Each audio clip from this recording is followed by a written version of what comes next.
अब हम बात करेंगे कि मिक्सिंग ऑफ मैटर्स, मादा की आमेज़िश, मुख्तलिफ मादा को मिला के कैसे चीज़ों में इस्तेमाल किया जा सकता है। हमारे पास बहुत सी चीज़ें होती हैं हम इस्तेमाल करते हैं, जो हम तक पहुंचती हैं वो खालिस नहीं होती हैं, उसमें मादा की आमेज़िश होती है, बहुत से मादा की अमेज़ा मिक्स हुआ होता है। जैसा कि मट्टी है, मट्टी खालिस नहीं है हमारे तक, हम समझते हैं ये मट्टी है, इसमें बहुत सी चीज़ें और होती हैं। कौन कौन सी? इसमें चट्टानी रेत होती है, चट्टानी ज़रात होते हैं, छोटी छोटी बजरी के टुकड़े हो सकते हैं, ये सारे मिलके एक मट्टी को बनाते हैं।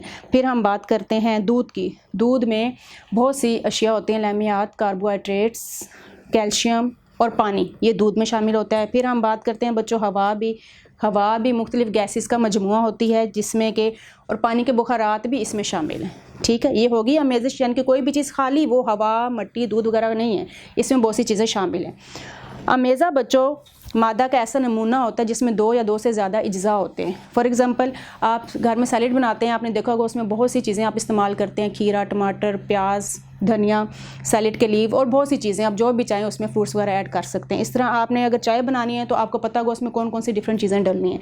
ये आपने एक कॉपी बनानी है और उसके ऊपर लिस्ट में ये लिख लेनी है कि इन चीज़ों में कौन कौन सी चाय बनाते हुए कौन कौन सी चीज़ें आप ऐड करते हैं, ये इनके अमेज़े हो जाएंगे।